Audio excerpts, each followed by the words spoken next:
नमस्कार साथियों, स्वागत है आपका BS competition classes YouTube channel पर। मैं विष्णु आपका हार्दिक स्वागत करता हूं। पिछली क्लास में हमने ऑस्ट्रेलिया महाद्वीप को कंप्लीट किया था। जिसने ऑस्ट्रेलिया महाद्वीप वाली वीडियो नहीं देखी हो वो जाके देख सकता है। बिल्कुल निःशुल्क वीडियो है, स्पेशल क्लास के तौर पर ये चलाई जा रही हैं। ये ऑफलाइन और ऑनलाइन जो स्टूडेंट हमसे जुड़े हुए हैं उनके लिए बहुत ही कारगर साबित होंगी। ठीक है, आज आप जैसा कि देख पा रहे हैं पड़ा हुआ है दक्षिण अमेरिका महाद्वीप। आज दक्षिण अमेरिका महाद्वीप के बारे में जानेंगे। ठीक है, तो पहले हम दक्षिण अमेरिका महाद्वीप का मैप बनाते हैं, उसके बाद उसमें क्या क्या इंपॉर्टेंट है वो आपको बताते हैं। ठीक है ना, तो स्टार्ट करते हैं वीडियो को बिना बातों के। ठीक है, अगर हम मैप बनाएं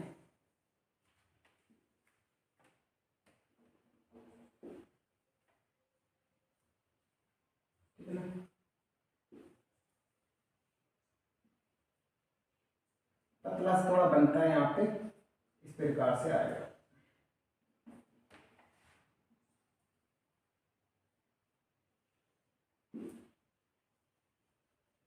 ये मैंने बनाया है, ये हमारा है दक्षिण अमेरिका महाद्वीप। इसके बारे में जानेंगे। तो दक्षिण अमेरिका महाद्वीप के बारे में अगर देखा जाए तो इसमें कुल देशों की जो संख्या है, कुल देशों की संख्या है, देशों की संख्या इसमें 13 है। कितनी है? 13 है। 13 देश पाए जाते हैं इसमें। कौन सा देश कहाँ पाया जाता है वो हम भी जानते हैं। ठीक, इसमें लिख लेते हैं। आपको भी एक मैप बनाकर इसमें लिखना होगा। आगे बढ़ते हैं। देखिए, ये वाला देश है हमारा इक्वाडोर। कौन सा देश है? इक्वाडोर। इक्वाडोर के बाद ये वाला देश है हमारा, ये कौन सा है? पेरू। कौन सा देश है? पेरू।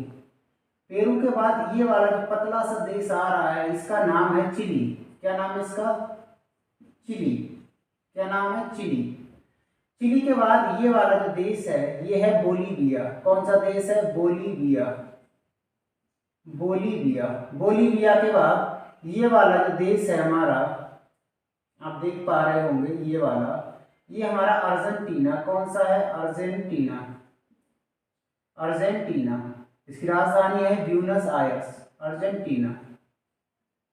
उसके बाद बोलीविया के बाद ये वाला जो देश है वो है पराग्वे। कौन सा देश है? पराग्वे। पराग्वे के बाद यहाँ पर छोटा सा देश पड़ता है, इसका नाम है उरुग्वे। क्या नाम है? उरुग्वे। उसके बाद यहाँ पर एक देश है, इसका नाम है कोलंबिया। क्या नाम है? कोलंबिया। कोलंबिया। कोलंबिया के बाद एक छोटा सा देश है, इसका नाम है वेनेजुला। क्या नाम है? वेनेजुला।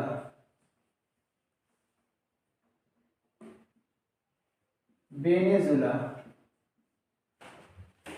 उसके बाद एक और सा नाम है, एक नया देश है, इसका नाम है गुआना। क्या नाम है? गुआना। एक देश और, इसका नाम है सूरीनाम। क्या नाम है? सूरीनाम। एक देश और, इसका नाम है फ्रेंच गुआना। क्या नाम है? French Guana. बाकी ये जो एरिया बचा ये पूरा ब्राजील का है। क्या है? ये ब्राजील है। अब देखो मैंने क्या कहा, इसमें 13 महाद्वीप मतलब 13 देश हैं इस महाद्वीप में। 13 देश कौन कौन से? 1 2 3 4 5 6 7 8 9 10 11 12 और 13। 13 देश इसमें मैंने बता दिए। अब आपसे क्वेश्चन मैं पूछ रहा हूं, आप ये बताइएगा ब्राजील देश से, अगर मैंने क्वेश्चन पूछा बताइएगा ब्राजील से कितने देश सीमा बनाते हैं? ब्राजील से कितने देश सीमा स्पर्श करते हैं? स्पर्श करते हैं। अगर ये मैंने बताया तो आप क्या जवाब दोगे? करते हैं। इसका आंसर होगा 10। क्या होगा इसका आंसर? 10। कौन से 10 हैं? देखो केवल इसमें दो ऐसे देश हैं जो सीमा नहीं बनाते। एक तो चिली है और एक इक्वाडोर है। एक चिली है और एक इक्वाडोर है। यानी ब्राजील से 2 देश सीमा नहीं बनाते हैं। 2 देश सीमा साझा नहीं करते हैं। साझा नहीं करते हैं। नहीं करते हैं। वो कौन से देश हैं? एक तो चिली हो जाएगा, चिली, और दूसरा चिली की राजधानी है सैंट डियागो, और दूसरा है इक्वाडोर। कौन सा है दूसरा? इक्वाडोर। ये दो देश सीमा नहीं बनाते हैं, बाकी सभी देश ब्राजील से सीमा बनाते हैं, क्वेश्चन पूछा जाता है। उसके बाद यहाँ से आप ध्यान से देखिएगा, यहाँ से 0 डिग्री रेखा निकलती है और यहाँ से 23.5 डिग्री साउथ रेखा गुजरती, से बोलते हैं हम मकर रेखा। क्या बोलते हैं? मकर रेखा। और ये 0 डिग्री रेखा, इसको बोलते हैं भूमध्य रेखा। क्या बोलते हैं? भूमध्य रेखा या इक्वेटर रेखा या विषुवतीय रेखा भी बोलते हैं। इसको इंग्लिश में बोलते हैं कैप्रिकॉर्न। मकर रेखा को कैप्रिकॉर्न लाइन, ठीक है ना।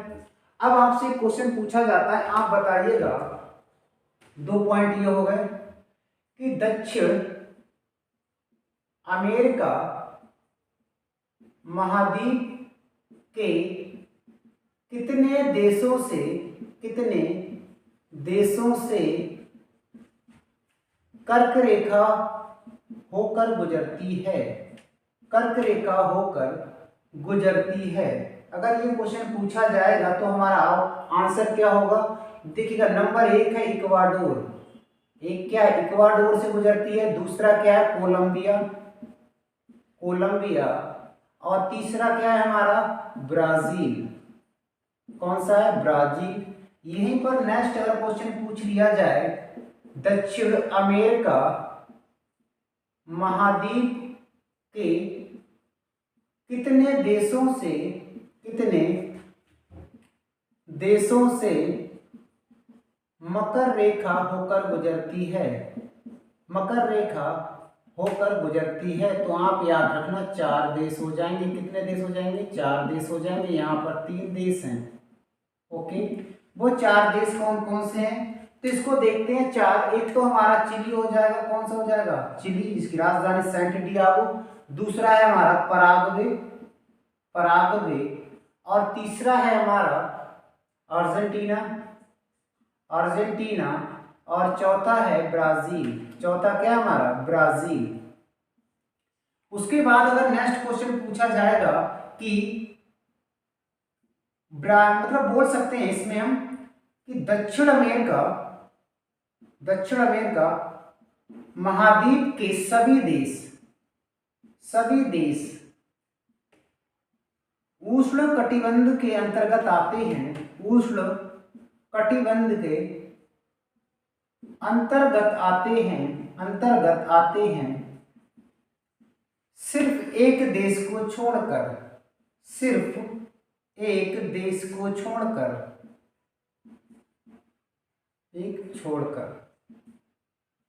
वो कौन सा है? देखो, इसका जो क्षेत्र है ये वाला, यानी ये वाला है 0 डिग्री से 23 डिग्री साउथ का जो क्षेत्र है, इसको बोलते हैं उष्ण कटिबंधीय क्षेत्र। अगर एग्जाम्पल बता दें कि 0.5 डिग्री से 23.5 डिग्री नॉर्थ और 23.5 डिग्री साउथ के जो बीच का जो क्षेत्र होता है, उसको उष्ण कटिबंधीय क्षेत्र बोलते हैं। क्यों बोलते हैं? क्योंकि सूर्य का सर्वाधिक प्रकाश कर्क रेखा और मकर रेखा के बीच में पड़ता है, इसलिए इसे उष्ण कटिबंधीय क्षेत्र कहते हैं। अब आप देखो, सारे देश उष्ण कटिबंधीय के अंतर्गत आ रहे हैं, यानी ऊपर हमारा कर्क रेखा है और ये मकर रेखा के बीच में सभी देश आ रहे हैं, सिवाय इसको छोड़कर। यानी किसको छोड़कर? उरुग्वे को छोड़कर। ये मैंने कुछ बेसिक जानकारी बताई इसमें। और दूसरा यहां से क्वेश्चन आता है कि स्थल रुद्र देश कौन से हैं? तो याद रखना, स्थल रुद्र का मतलब है वह देश जिसकी सीमा सागर महासागर से ना लगती हो, यानी बीच देश में हो, यानी बीच में हो। रहने का मतलब कॉन्टिनेंट के बीच में हो, ना तो उसकी सीमा महासागर से लगे। तो ऐसे कितने देश हैं? तो आप देख पा रहे हो सभी देश लगभग महासागर से जुड़े हुए हैं, सिवाय एक इसके और सिवाय इसके। यानी स्थल रुद्र देश की बात करें तो 2 है। एक का नाम है बोलीविया और दूसरे का नाम है पराग्वे। क्या नाम है? पराग्वे। ये कुछ जानकारी मैंने दी। इसके आगे बढ़ते हैं, ये आप नोट कर लेना, स्क्रीनशॉट ले लेना इसका। आगे बढ़ते हैं। चलिए आगे बढ़ते हैं। आगे और इंटरेस्टिंग पॉइंट पढ़ेंगे हम, तभी आपको और मजा आने वाला है। बिल्कुल स्लो स्लो पढ़ेंगे ताकि आपको सभी चीजें समझ में आए एक एक करके, इसलिए मैंने आपको मैप बना के बताया है। इसी मैप में सभी चीजों को दर्शाया जाएगा और आपको एक एक पॉइंट क्लियर कराया जाएगा कि ये क्या है क्या नहीं। ठीक है, आप कहोगे सर आपने ये दो चीजें बनाई थी, इसका नाम ही नहीं लिखाया है, तो इसका नाम लिख लो। ये है टिएरा डेल फ्यूगो और इसका नाम है फॉकलैंड। इसका नाम है फॉकलैंड द्वीप, और ये भी क्या है, द्वीप ही है। अब आपको पता है यहाँ कोई जल संधि होगी, वो लास्ट में बताएंगे मैगेलन जल संधि है क्या है, ठीक है ना। आगे बढ़ते हैं।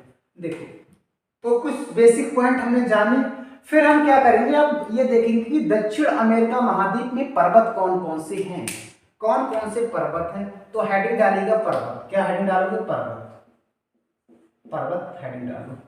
तो दक्षिण अमेरिका महाद्वीप में एक ही पर्वत है जिसका नाम है एंडीज पर्वत श्रृंखला, जो कहां से कहां तक है इसमें दर्शा रहे हैं।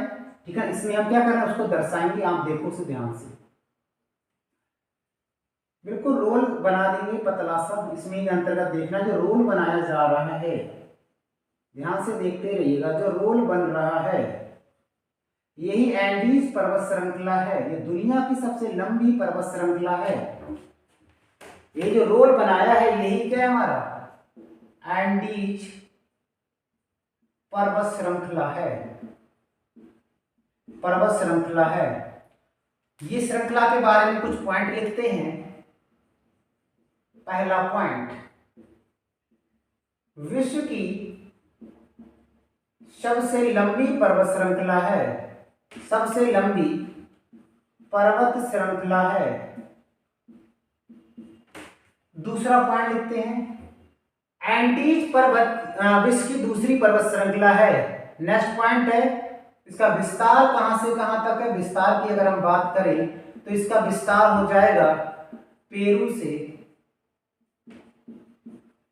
दक्षिण अमेरिका महाद्वीप के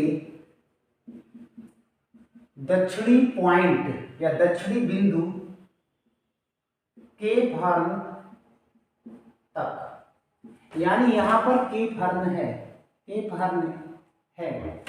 नेक्स्ट पॉइंट है हमारा, एंडीज पर्वत श्रृंखला की सबसे ऊंची चोटी का नाम बताइए।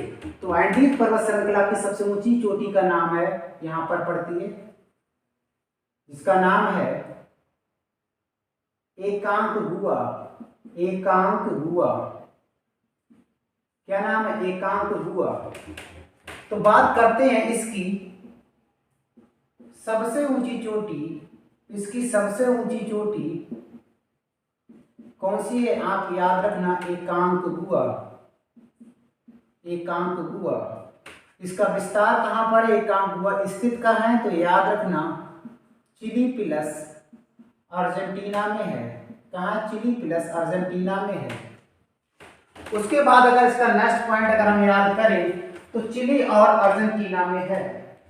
और दूसरा अगर इसके निर्माण की बात करें हम, इसका निर्माण कहां से हुआ है, तो दो प्लेटों के अभिसारी गति के कारण हुआ है, जिसका नाम है क्या बोलते हैं उसको, एक का नाम है दक्षिण अमेरिका महाद्वीप प्लेट और नजाका या नाजका होता है, नजाका, नजाका प्लेट के अभिसारी गति के कारण हुआ है, गति के कारण हुआ है। ये क्या है बताते हैं। देखिए प्लेट तीन प्रकार की होती हैं, एक होती है अभिसारी गति और एक होती है अपसारी गति और एक होती है समांतर गति। अभिसारी गति, दो प्लेटें आपस में टकराती हैं उसे बोलते हैं अभिसारी गति। अपसारी गति क्या होती है, जो अपसारी गति उससे कहते हैं दो प्लेटें दूर जाएं या एक दूसरे को छोड़ते हुए, ये हो गई यानी अपसारी। अभिसारी ये हो गई, और समांतर हो गई, दोनों एक ही दिशा में जा रही है, उसे बोलेंगे समांतर गति। अब यहाँ पर हुआ क्या है, ये वाला जो क्षेत्र है यहाँ पर देखो, यहाँ पर प्रशांत महासागर है। प्रशांत महासागर में एक प्लेट का नाम है, इसका नाम है नजाका। नजाका नजाका प्लेट और दक्षिण अमेरिका प्लेट आपस में क्या हुई, अभिसारी गति हुई, इस प्रकार से टकराई। जब टकराने के क्रम में जो हल्की वाली प्लेट थी वो ऊपर उठ जाएगी और भारी वाली प्लेट नीचे दब जाएगी। ऐसे देखो, मान लीजिए दो मार्कर हैं, एक प्लेट ये है, एक प्लेट ये है। ये रेड वाला भारी है और ये ब्लैक वाला क्या है, हल्की प्लेट है। अब आपको पता है दो प्लेट जब अभिसारी गति करेंगी, जब टकराएंगी तो भारी वाली नीचे धंस जाएगी, हाँ या ना, और हल्की वाली इस तरह खुरेद के ऊपर इस तरह से उठती रहेगी। और आपको पता है जो प्लेटों का मूव करना होता है तो लगभग स्थल मंडल के 100 किलोमीटर नीचे होता है, 100 किलोमीटर नीचे होता है। अब प्लेटें जब टकराएंगी तो ऊपर ये ब्लैक वाली जो हल्की वाली है ऊपर जाती रहेगी और यहाँ से क्या होगा, खुरद के ऊपर जाएगी। 100 किलोमीटर जो लेंथ का स्थल मंडल है उसमें क्या फॉल्ट पड़ जाएंगे, वही फॉल्ट पड़ जाते हैं, उन्हीं को बोला जाता है मोड़दार पर्वत या नवीन पर्वत। ऐसे ही पर्वतों का निर्माण होता है अभिसारी गति के कारण। ज्यादा डिटेल से यहाँ इसलिए नहीं बताएंगे क्योंकि जब हिमालय की उत्पत्ति कराएंगे तो वहां पर लगभग 2 घंटे का एक लेक्चर रहेगा जिसमें केवल ये बताया जाएगा कि प्लेटें काम कैसे करती हैं। ठीक है, अभी केवल समझ लो, बाकी लास्ट में कराएंगे। तो अभिसारी गति के कारण हुआ है। नेक्स्ट, सर्वाधिक क्वेश्चन आता है कि सर्वाधिक ज्वालामुखी इसी पर्वत में स्थित हैं। कौन कौन से ज्वालामुखी हैं तो लिखते हैं। देखिएगा, एक ज्वालामुखी पड़ता है हमारा इक्वाडोर में यहां पर, और एक ज्वालामुखी पड़ता है यहां पर भूमध्य रेखा के पास में। दो ज्वालामुखी हैं, एक का नाम है, यहां पे लिख देते हैं, एक का नाम है कोटोपैक्सी। क्या नाम है, कोटोपैक्सी, आपने नाम सुना होगा कोटोपैक्सी। और दूसरे का नाम है चिम्बाराजो। क्या नाम है, चिम्बाराजो। तो याद रखना, लिख सकते हैं हम इस पर्वत में कोटोपैक्सी ज्वालामुखी है। कहां पर है ये, तो याद रखना इक्वाडोर में है। कहां पर, इक्वाडोर में है। दूसरा अगर हम बात करें, ये एक्टिव ज्वालामुखी है। क्या है, एक्टिव ज्वालामुखी है। याद रखिएगा, ज्वालामुखी के 3 प्रकार होते हैं। एक होता है एक्टिव का मतलब सक्रिय, और एक सक्रिय होता है, और एक होता है शांत। ठीक है, एक होता है शांत और एक क्या होता है, अशांत। जैसे ऐसे समझो आप, इस प्रकार समझाते हैं हम आपको, देखो, ठीक है ना। तो ये सब है कि 3 प्रकार मैंने आपको बताए थे। एक होता हमारा सक्रिय ज्वालामुखी, प्रसुप्त ज्वालामुखी और मृत ज्वालामुखी के बारे में मैंने बताया।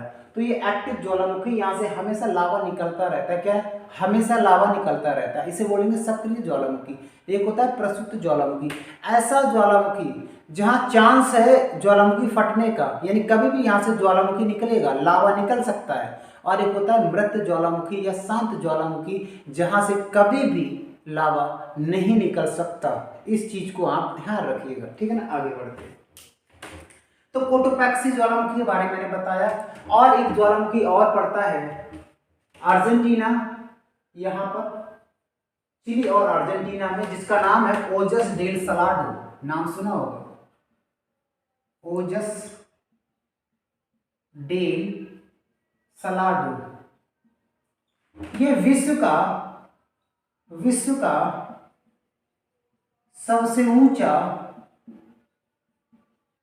मृत ज्वालामुखी है। याद रखिएगा इसको। आगे बढ़ते हैं, गैलेरेक, एक का नाम है गैलेरेस ज्वालामुखी। ये गैलेरेस ज्वालामुखी कहाँ पड़ता है, तो याद रखिएगा, ये पड़ता है, कहाँ पड़ता है, ये वेनेजुला में। कहाँ पड़ेगा, वेनेजुला में। तो इतने सारे पॉइंट हैं किसके, एंडीज पर्वत के। तो एंडीज पर्वत का विस्तार पेरू से लेकर दक्षिण तक है। ये विश्व की सबसे लंबी पर्वत श्रृंखला है। इसकी सबसे ऊंची चोटी का नाम एकांकगुआ है, जिसका विस्तार 2 देशों में है। इसका निर्माण कैसे हुआ है, 2 प्लेटों की अभिसारी गति के कारण हुआ है और इसका सर्वाधिक ज्वालामुखी इसी में पाए जाते हैं। इसलिए मैंने यहाँ पर आपको 4-5 ज्वालामुखी के नाम लिखाए थे। देखो 2 मैंने कहाँ लिखा है, एक कहाँ ये लिखा है, देखो कहाँ पे है, कोटोपैक्सी, बिल्कुल बिल्कुल, एक कोटोपैक्सी बताया है मैंने और चिम्बाराजो बताया है, ओजस डेल सलाडो बताया है, ये मैंने बताया है। चिम्बाराजो के बारे में शायद मैंने नहीं लिखाया, हाँ बिल्कुल कोटोपैक्सी, और यहीं पे लिखना चिम्बाराजो। ये भी ज्वालामुखी कहाँ पड़ता है, इक्वाडोर में पड़ेगा। कहाँ पड़ेगा, इक्वाडोर में पड़ेगा। अब बात करते हैं, ये तो मैंने पर्वतों के बारे में बताया, अब हम बात करेंगे मरुस्थल के बारे में। इस देश में यानी इस महाद्वीप में कौन कौन से मरुस्थल हैं। जैसे 2 ही मरुस्थल के नाम अधिकतर पूछे जाते हैं, एक का नाम अटकामा मरुस्थल और दूसरा पेंटागोनिया का मरुस्थल। दोनों मरुस्थल डिटेल से कराए जाएंगे, बस थोड़ा सा वेट करो, इसको मैं स्क्रीनशॉट लो, आगे बढ़ते हैं। चलिए आगे बढ़ते हैं। बिल्कुल इसी प्रकार से बिल्कुल एक एक चीज मैप पे आपको बताया जाएगा और इसी प्रकार से आगे बढ़ा जाएगा। मजा आ जाएगा एकदम, लेक्चर लो, नोट्स बनाओ, इससे बाहर कोई क्वेश्चन आ जाएगा तो हम मुझे बताना। सब कुछ यही है, इसलिए मैं बहुत स्लो तरीके से इसको करा रहा हूँ ताकि आप अच्छे से तैयारी कर सकें। ठीक है, अब बात करेंगे हम किसकी, मरुस्थल की। ठीक है, किसकी बात करेंगे, मरुस्थल की। तो हेडिंग डालो मरुस्थल, मरुस्थल हेडिंग डालो मरुस्थल या डेजर्ट या मरुभूमि, ये आप हेडिंग डालिएगा। अब देखिएगा यहाँ पर क्या है, मरुस्थल की बात करें तो ध्यान से देखिएगा। दूसरा पेन ले लेते हैं, ब्लैक, हाँ बिल्कुल ब्लैक लेते हैं, यही देखना है यहाँ पर। ये देखो मैंने एक रोल बनाया ब्लैक कलर का, ध्यान से देखते रहना। ये ब्लैक कलर का जो रोल बनाया है ना, ये वाला यहाँ से यहाँ तक यही पड़ता है, इसी का नाम है अटकामा मरुस्थल। क्या नाम है, अटकामा मरुस्थल। अटकामा मरुस्थल, अटकामा मरुस्थल की बात करें कि अटकामा मरुस्थल क्या है, कहाँ तक इसका विस्तार है, इस सब इसके बारे में भी जब बात करते हैं। तो पॉइंट नंबर 1, इसका विस्तार की बात करें तो विस्तार कहाँ से कहाँ तक है। तो इसका विस्तार की बात करें तो थोड़ा ऊपर भी है, यहाँ पर, यहाँ से लगता पेरू से लगता है, ये पेरू से लगता है, तो पेरू से चिली देश तक विस्तार है। दूसरा अगर पॉइंट करें कि अटकामा मरुस्थल क्या है, यहां से क्या क्या प्राप्त होता है। पहला पॉइंट या दूसरा पॉइंट है, यह एक गर्म मरुस्थल है। मरुस्थल 2 प्रकार के होते हैं, गर्म और ठंडे। ये एक गर्म मरुस्थल है। अगर आपसे क्वेश्चन पूछा जाएगा ये जो मरुस्थल है ये उपोष्ण कटिबंधीय है या उष्ण कटिबंधीय है, तो दोनों के अंतर्गत आएगा ये। उसके बाद नेक्स्ट पॉइंट है, इस मरुस्थल में चुक्की माता